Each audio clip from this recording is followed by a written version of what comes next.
Parents of children with autism know there are few resources they can rely on. Well, Paul Soretti made headlines 2 years ago when he challenged provincial funding cuts to autistic children. As Maria Hayes reports, now he's creating hope for families by creating a therapeutic option. Although I knew something was wrong, and we kind of thought probably autism, it was still, it hit pretty hard. It was like a kick in the head. Paul Soretti's twin daughters were 2 when they were diagnosed with autism.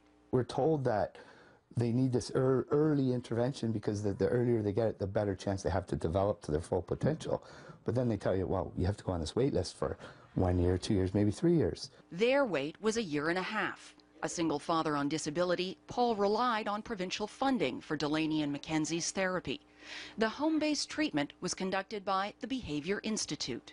They were both nonverbal when they started, very aggressive. You couldn't even get them to sit in a chair.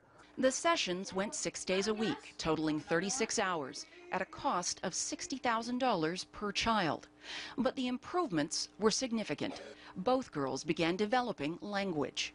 We taught them a gamut of life skills, from bathing, doing their hair, brushing their teeth, washing their hands, those kinds of things. Some basic pre-academics, how to recognize their name, how to count. Provincial behavior analysts track their progress, assessing the children every 6 months. They created this system of benchmarks, it's called, and it's criteria of whether your child can stay in the system or not. And if you do too well, out you go. If you don't do well enough, out you go. Therapy funding for Delaney was pulled by the province 1 year ago.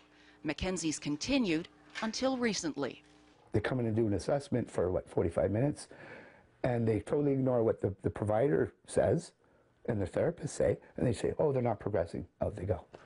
Paul appealed the decision and lost. Instead of continuing the fight, he's put his energy into finding therapy for his children and others. And tomorrow, Maria will look at the steps Paul's taken to bring therapy back into his home for both of his daughters and how he hopes to expand it for other families. Well, pet owners looking for the 2 in your health. Maria Hayes looks at how a local father gets his twins the autism therapy they need. Are you ready? Yeah.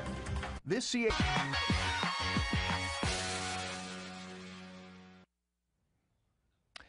All right, welcome back. Time for some health news right now. And Maria Hayes last night introduced us to a man with a very compelling story about getting autism treatment for his children. And you return now with part 2. Looking forward to this, Maria. All right, thanks very much, Nick.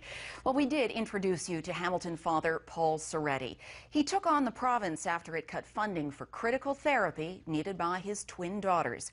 Tonight, we'll take a look at the steps he's taken to ensure they reach their full potential. Twins Delaney and Mackenzie Soretti share more than just a birthday. Both girls have been diagnosed with autism. You're lost. You don't know what to do. You don't know who to go to. And then finding out that there's very little resources, it's scary.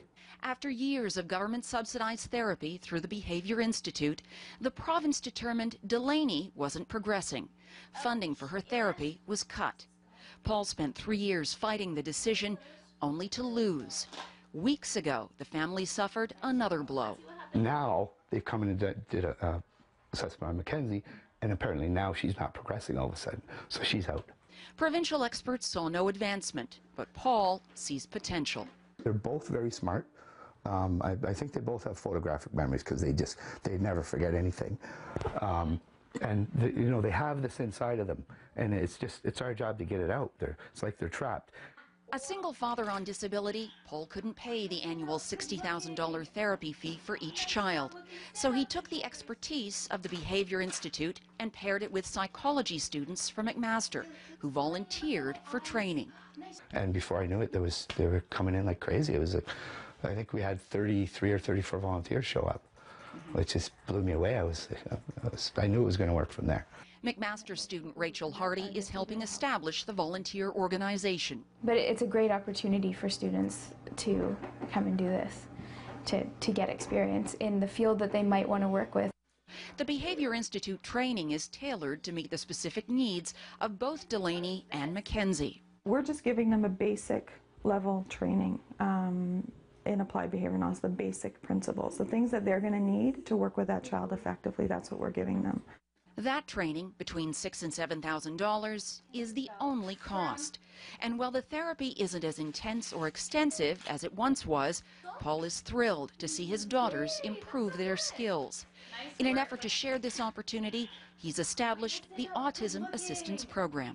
We're looking at trying to get enough funding to help as many low-income families as we can who are either on the wait list for this therapy or have been prematurely dismissed from their therapy.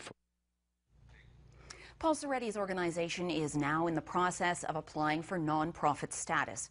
If you'd like to learn more about the Autism Assistance Program or think you can help, you can contact Paul by email. Nick? All right, good for him. What an incredible father he is there. Thanks, Maria.